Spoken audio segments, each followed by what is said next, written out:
એક્ઝામના ક્વેશ્ચનમાં જ્યારે ત્રણેય ઓપ્શન હશે ઓન, અબોવ અને ઓવર, તો ત્રણેયનો મતલબ ઉપર જ થાય. તો મોટે ભાગે આન્સર તમારો ખોટો પડતો હોય છે, બટ આજના લેક્ચર પછી યસ આ કન્ફ્યુઝન દૂર થઈ જશે. શરૂ કરીએ છીએ આજનો ડાયરો. જય હિન્દ માય ડિયર વિદ્યાર્થીઓ. ઓન, ઓવર અને અબોવ ભલે ત્રણેયનો મતલબ એક સરખો છે, બટ આજના સેશન પછી છોટુકડો સેશન છે આ, બટ મોટું કન્ફ્યુઝન દૂર કરશે. એટલે આજના સેશન પછી આ કન્ફ્યુઝન નહીં રહે. ધ્યાનથી સમજજો. પેલો જે શબ્દ અહીંયા છે ઓન એટલે ઉપર. આ ઓન નો મતલબ શું થાય? કોઈ સપાટીની ઉપર કોઈક વસ્તુ છે, મતલબ કે on the surface. On the surface સમજો છો, કોઈક સરફેસ ની ઉપર છે. ટૂંકમાં સરફેસ એટલે કોઈ સપાટી જે છે એની સાથે સ્પર્શ એટલે કે ટચ થયેલી વસ્તુ હોવી જોઈએ. હું તમને એમ કહું કે ભાઈ આ લેપટોપની ઉપર આ પેપર વેટ છે, તો આને ઇંગ્લિશમાં એમ કહેવાય કે the paper weight is on the laptop. લેપટોપની ઉપર છે. તમે ધ્યાનથી જુઓ, આ લેપટોપની સપાટી સાથે આનો સ્પર્શ થાય છે, ટચ થાય છે, તો ઓન એટલું ઈઝી છે. ખાલી એવું નહીં કે આમ સિચ્યુએશનમાં પડી હોય તો. હું તમને એમ કહું ને કે ભાઈ દિવાલની ઉપર ઘડિયાળ લાગેલી છે.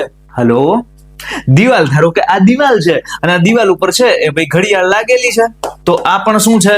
The clock is on the wall. Easy. So on નો કોન્સેપ્ટ આટલો છે અને એકદમ ઈઝી છે, જે બેઝિક છે, આપણે 6, 7, 8 માં ભણી ગયા હોય.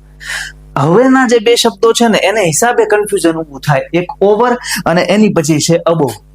ધ્યાન આપી દેજો, કન્ફ્યુઝન દૂર કરવા માટે આજનો સેશન છે દોસ્ત ઓવર.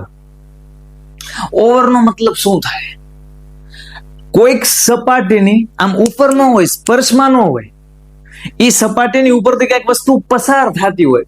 વિચારો, ઉભા રહ્યો ભાઈ, ઉભા રહ્યો, વિચારો. હું એમ કહું, હું ક્લાસરૂમમાં અત્યારે ભણાવું છું, બરાબર? થાવા હાટું ગમે છે કે આ જગતમાં ભાઈ હું તમને ભણાવું છું અને કદાચ અત્યારે મારી ઉપરથી પ્લેન જાય, તો પ્લેન છે ને એ મારી ઉપરથી ને પસાર થયું, તો યસ આ સિચ્યુએશનમાં આઈ કેન યુઝ ઓવર. તો આ ઉપરવાળી સિચ્યુએશન છે, સમજાણી કે પ્લેન છે એ મારી ઉપરથી પસાર થયું. ખ્યાલ આવે છે? ઓવર એમાં સરફેસ નો ટચ હોય? તો કે ના સરજી, સરફેસ નો ટચ હોય નહીં. સરફેસ નો ટચ હોય ન હોય. ઓન એમાં સરફેસ નો ટચ હોય. અને આ ઓવર નો બીજો અર્થ કહું. ઓવર નો એક અર્થ થયો સરફેસ નો ટચ ના હોય, બીજી વસ્તુ કે જે તે વસ્તુ છે ને એ મોશનમાં હોય, મતલબ કે ગતિમાં હોય મોટે ભાગે, જેમ કે મારી ઉપરથી ને પ્લેન પસાર થયું. સમજાય? બીજો અર્થ ઓવર કે ભાઈ જ્યારે કંઈક વસ્તુને ઓવર છે એ કવર કરતું હોય ને, ઢાંકતું હોય ને, ત્યારે ઓવર નો યુઝ થાય. એ એની માથે જ છે. અચ્છા, હું તમને એમ કહું કે મેં છે એ શાલ, મારી પાસે શાલ નથી, પણ મારી પાસે મારો હાથ રૂમાલ છે સરસ મજાનો, મને કોઈક આમ કરીને આમ શાલ ઓઢાડે, આ તો હું ભાઈ લાગુ છું ભાઈ, વાંધો નહીં, તો મને આમ કોઈક શાલ ઓઢાડે, તો આ જે શાલ છે ને એને મારા શોલ્ડર્સ ને કવર કર્યું છે. So in this situation I can use over. કેમ કે કોઈ સરફેસ ને કઈક વસ્તુ કવર કરે છે. યસ, ટચ છે, આમ સ્પર્શ છે. જો આ સિચ્યુએશનમાં સ્પર્શ નહોતો, પ્લેન ઉપરથી ઉડ્યું હતું, પણ જ્યારે કવર કરતું હશે ત્યારે તો ઓબ્વિયસ વાત છે, આમ સ્પર્શ હશે કે નહીં હશે. તો અહીંયા એમ ન કહેવાય કે the shawl is on my shoulder. The shawl, I wore this shawl over my shoulder. કે મેં આ શાલ મારે ખભા પર પહેરી છે, તો ખભા પર મતલબ શું? એ મારા ખભાને કવર કરતી હતી. Over clear? તો ઓવરમાં મોટે ભાગે આપણને એમ થતું હોય કે સાહેબ સ્પર્શ નો આવે. હા, સ્પર્શ નો આવે, પણ ક્યારે? જ્યારે ગતિમાં કોઈ વસ્તુ ઉપરથી પસાર થતી હોય ત્યારે. કોઈક બિલાડી હોય ને, હેલો, કોઈક બિલાડી, એ બિલાડી નીચે કોઈ ખાડો હોય, ખાડાને શું કહેવાય ખબર? ઇંગ્લિશમાં પીટ કહેવાય. પીટ એટલે ખાડો. આ ખાડો છે એ ખાબોચિયું પાણીનું ભરેલું છે, અને જે તે બિલાડી છે એ આની ઉપરથી ઝુમુક લગતી ઠેકડો મારીને બેસી જાય. તો આ જે કેટ અહીંયાથી અહીંયા સુધી આ ખાડાને ઠેકીને આવીને, તો એમ બોલાય the cat jumped over the pit. કે આ કેટે, આ બિલાડીએ જમ્પ કર્યું ઓવર ધ પીટ, મતલબ ખાડાની ઉપરથી. ઓન ધ પીટ નહીં, અબોવ ધ પીટ નહીં, ઓવર ધ પીટ. ક્લિયર થાય? તો આ સિચ્યુએશનમાં સ્પર્શ નથી ખાડા સાથે બિલાડીને ખાડાનો સ્પર્શ નથી કરવો એટલે ધૂમકો માર્યો, સમજો છો? પણ આ સિચ્યુએશનમાં તો કે યસ સર, કવર કરતું હોય કોઈ વસ્તુને કંઈક ત્યારે તો સ્પર્શ આવે ખરા. ત્રીજો શબ્દ છે બસ અબોવ એટલે પાછું ઉપર. આ બંને ઉપર તમને ક્લિયર થઈ ગયા હશે, આઈ નો. ત્રીજો જે ઉપર છે એ છે અબોવ. આનો મતલબ કેવો થાય? આ દિવાલ છે, એની ઉપર ઘડિયાળ લાગેલી છે, ખાલી આટલી સિચ્યુએશન બોલી હોય ને તો યસ એમ બોલાય કે the clock is on the wall, કે દિવાલ પર ઘડિયાળ લાગેલી છે. પણ મારે દિવાલ અને ઘડિયાળનો સંબંધ નથી દેખાડવો, મારે સંબંધ દેખાડવો છે આવડી આ ઘડિયાળનો, અને નીચે છે એ કઈક ગેસનો ચૂલો છે અથવા કઈ પણ વસ્તુ છે. તો ઘરમાં દિવાલની ઉપર છે એ શું છે? ઘડિયાળ. અને નીચે શું છે? ગેસનો ચૂલો છે અથવા ટેબલ છે અથવા કઈ પણ વસ્તુ છે. તો આ ટેબલ કરતા આ જે ઘડિયાળ છે ઊંચી છે કે નથી, ઉપર છે કે નથી? 100% ઉપર છે. તો આ ઉપર છે એટલા માટે કાં તો ઓન વાપરીશ, કાં તો ઓવર વાપરીશ, અને કાં તો અબોવ વાપરીશ. હવે હું કઈ કવર કરવાની વાત કરું છું અથવા માથેથી પસાર થવાની વાત કરું છું? ના સાહેબ, એ ખાલી ઘડિયાળને પડેલી છે. ઓકે, આવું પસાર નથી થતું, કઈ કવર નથી કર્યું એટલે ઓવર નો આવે. દિવાલ ઉપર ઘડિયાળ છે એમ બોલે તો ઓન આવે, પણ હું દિવાલ ઉપર ઘડિયાળ છે એવું નથી કહેતો. હું શું કહું છું? હું કહું છું કે આ ટેબલ અને ઘડિયાળનો સંબંધ, મતલબ આ ટેબલની ઉપર ઘડિયાળ છે, ટેબલ હારે કઈ સીધો સ્પર્શ નથી, એને કવર કરતી નથી, ઈ ઉડી રહી નથી, ઠેકડો મારી રહી નથી. તો શું છે? માત્ર ને માત્ર આ ટેબલથી આ ઘડિયાળ છે એ ઊંચી છે એવી દેખાડવું છે, ત્યારે અબોવ આવશે.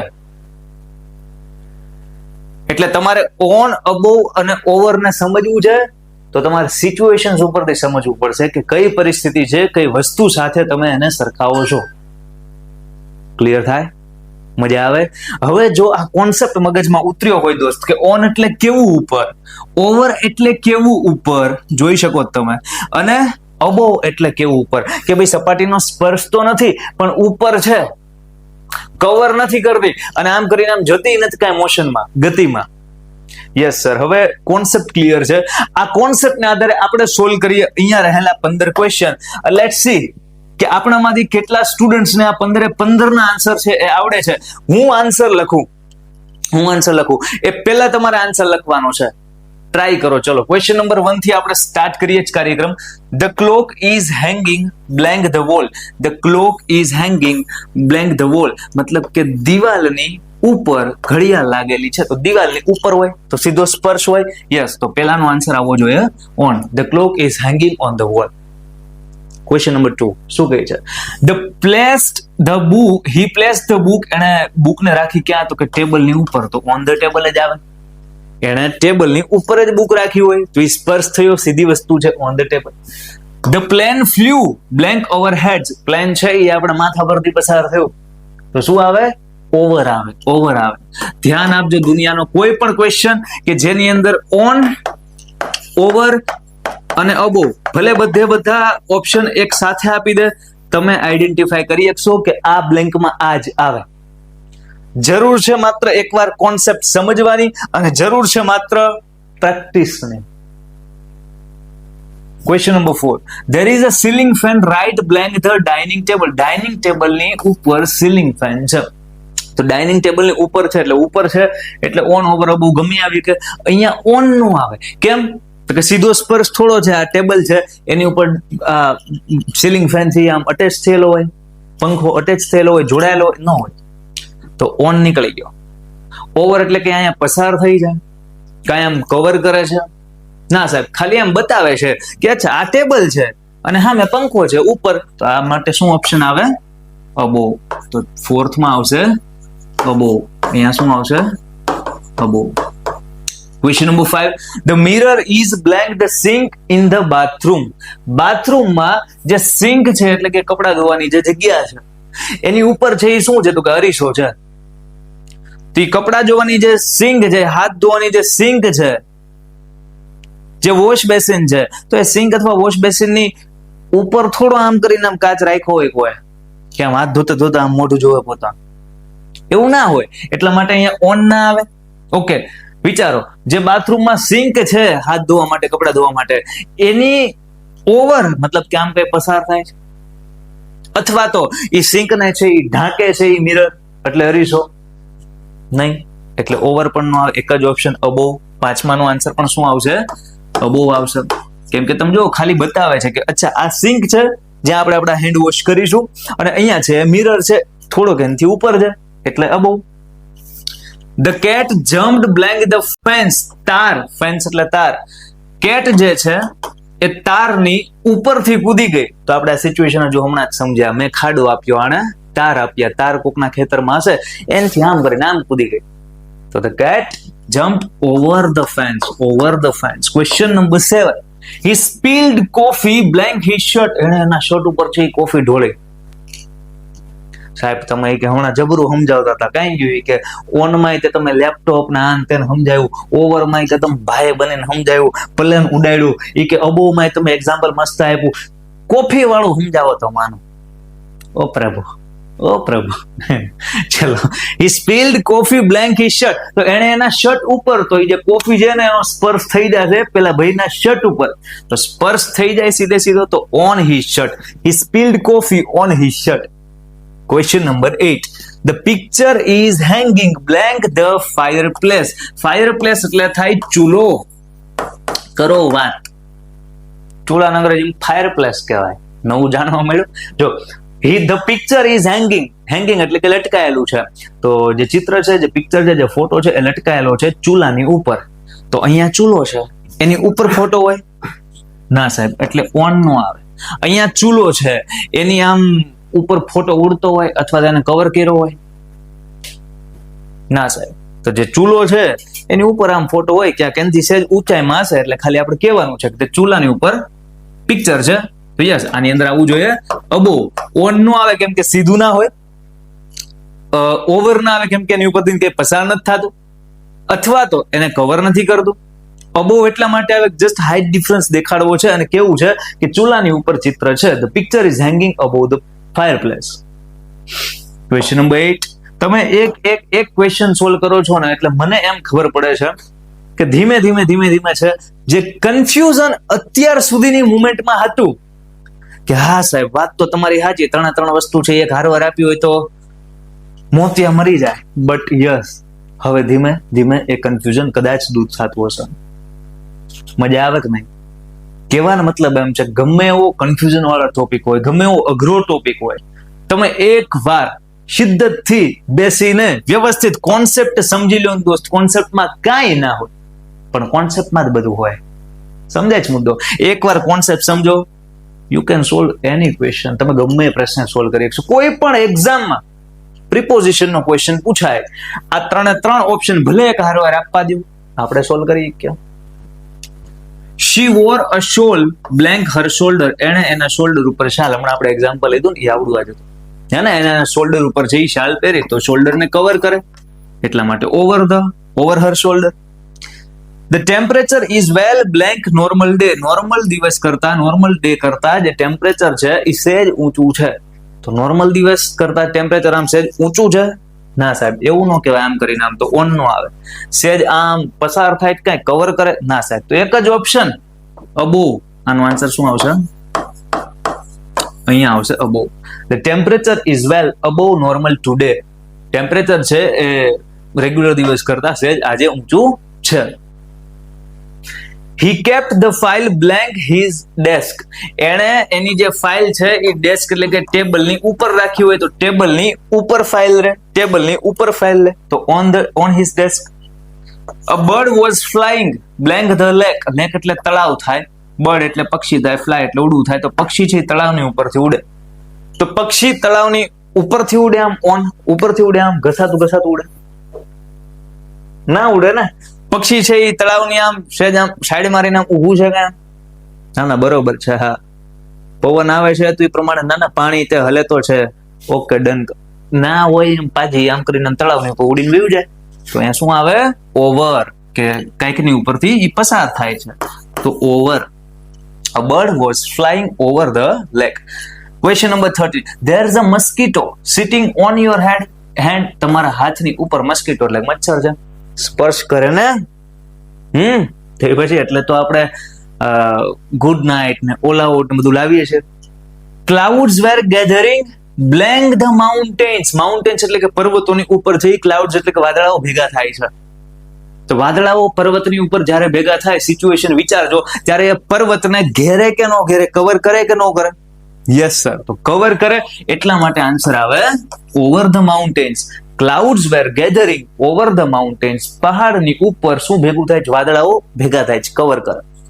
Question number 15. The helicopter Howard blank the building.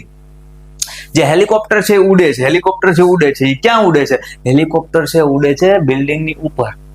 તો અહીંયા ઓન તો ન આવે, નકર તો બિલ્ડિંગ બધા ઘાટા તોડી નાખે, હેલિકોપ્ટર તૂટી જાય. અહીંયા અબોય નો આવે, કેમ કે હેલિકોપ્ટર આમ ઊભું છે એવું તો નથી કહેતા. હોવર કરે છે એટલે ભટકે છે, રખડે છે, પણ હેલિકોપ્ટર અહીંયા ઉડે છે તો એની ઉપરથી નામ પસાર થાય છે, બિલ્ડિંગની ઉપરથી પસાર થાય. ઈઝી. આમાં પણ આવશે ઓવર. આવી મજા. હવે તમારું કામ શરૂ, મારું કામ કમ્પ્લીટ થઈ ગયું. કોન્સેપ્ટ સરસ મજાનો આપણે સમજ્યા, હે ને? હવે તમારે મને આન્સર આપવાના છે. જો આ બધા જ ક્વેશ્ચન સમજાણા હોય, બધા જ કોન્સેપ્ટ સમજાણા હોય તો યસ, આ 5 ક્વેશ્ચનના દોસ્તો જે સ્ટુડન્ટ આ 5 ક્વેશ્ચન આન્સર જે સાચા આપશે કમેન્ટમાં, યસ, હું બધાની કમેન્ટ છે અત્યારના પર્સનલી રીડ કરું છું. જેટલા સ્ટુડન્ટ્સના આન્સર છે 5 સાચા હશે, હું એને મસ્ત મજાનો રિપ્લાય આપીશ. ટ્રાય કરજો કે 5 છે ને આન્સર તમે સાચા આપી શકો. કમેન્ટ કરજો તમારા આન્સર છે. આવા ને આવા કન્ફ્યુઝન વાળા કોઈ પણ અઘરા ટોપિક તમારે શીખવા હોય, you can comment it down. તમે કમેન્ટ કરી શકો છો. બાકી આપણે મળતા રહીશું આપણા રેગ્યુલર ડાયરામાં. આપણા ડાયરા ક્યારે થતા હોય છે? તો કે સાહેબ દરરોજ થતા હોય છે. આપણા ડાયરા દરરોજ થતા હોય. કેટલા વાગે? એક ડાયરો થાય છે સવારે 10 વાગે અને એક ડાયરો થાય છે સાંજે 6 વાગે. म्हणजे ડેઈલી 2 લેક્ચર્સ તમને મળે છે, સવારે 10 વાગે અને સાંજે 6 વાગે. બિલીવ મી, જો 6 મહિના સુધી આ વસ્તુ ફોલો કરી કે ડેઈલી આ બંને સેશન, યસ સર 10 વાગશે હું રાહ જોઈશ, લાઈવ સેશન અટેન્ડ કરીશ, રેકોર્ડેડ સેશન અટેન્ડ કરીશ, જે લર્નિંગ્સ છે એ લઈશ, જે ક્વેશ્ચન તમે હોમવર્કમાં આપો છો એ સેલ્ફ પ્રેક્ટિસ કરીને કમેન્ટમાં આન્સર આપીશ. બિલીવ મી, આ 6 મહિના પછી ઇંગ્લિશ બોલવા, સમજવા, વાંચવામાં કોન્ફિડન્સ કંઈક અલગ હશે. 6 મહિના પછી પર્સનાલિટી કંઈક અલગ બિલ્ડઅપ થશે. 6 મહિના પછી જે મેન્ટલ કેપેસિટી વધશે, વાત જવા દો. તો બસ વાત જવા દઈએ અને આજનો સેશન અહીંયા સુધી રાખીએ. મળીએ છીએ નેક્સ્ટ ડાયરામાં. જય હિન્દ, જય ભારત.